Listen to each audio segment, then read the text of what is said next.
Yeah. I developed an addiction to alcohol because I was afraid to stop drinking. 8 years ago, I was fully 100% addicted, meaning that alcohol was not just something I did, it was what I needed to stay alive. I was using it to eat, I was using it to drink, I was using it to literally function. I was what's considered a high functioning alcoholic. And misconceptions aside, a high functioning alcoholic is someone that needs alcohol in their system in order to function, right? Otherwise, withdrawals kick in and they literally can't operate. And for me, I drank for 24 years, 16, like you do, just regular, everyday, casually drinking. And then I started developing a dependency, but I didn't even know that at the time. It really just started because, like, now looking back, I go, like, dude, I wouldn't eat unless I was drinking. So that's one of the earliest signs that you're developing some type of dependency, whether you would prefer alcohol along with your food. You're excited to have food because alcohol is in one way or not involved, or the only way you could think about eating is if you have to have a drink first. And for me, my withdrawals, I at the time I didn't know the difference between a physiological response from drinking too much alcohol, like I partied last night, now I'm starting to shake in the morning. I didn't know that that wasn't associated with addiction. I At the time I couldn't discern whether or not I was an addict and I was an alcoholic, or I drank too much and my body is responding physiologically, biochemically to the poison.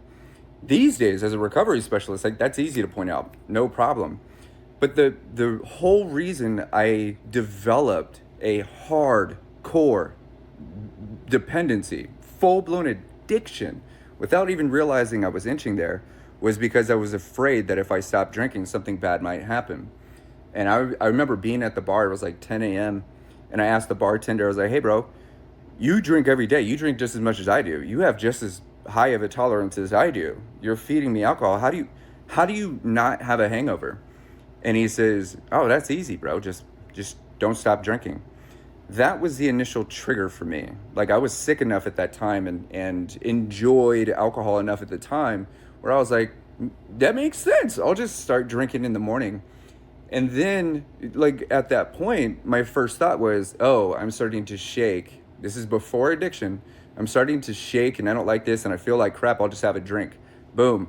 Now I'm starting to practice what an alcoholic would do, someone with an addiction would do prior to actually having a full blown addiction. So just my behavior alone, just the belief, just the thought that something bad was going to happen if I stopped drinking was enough to get me to practice enough behavior to develop a full blown high risk circumstance in which I would need medical assistance. And in time, practicing enough of that behavior, having one more shot, having one more drink, having one more beer to curb the anxiety of quitting drinking, pushed me so far that my veins bursted in my throat, my stomach filled with blood, dude, my liver failed, my heart stopped.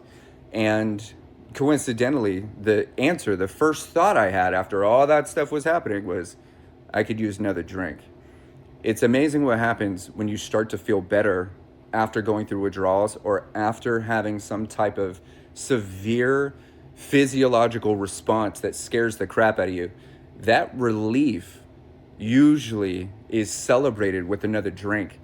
Of course, my circumstances were extremely detrimental and unique.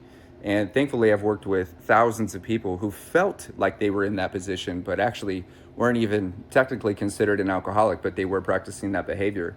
So if you are under the fear of withdrawals, the good news is if you haven't had withdrawals already, the chances of you actually having them are very, very low. You would know whether or not you're going to have withdrawals within 8 hours of your last drink. I apologize for the little wiener dog here.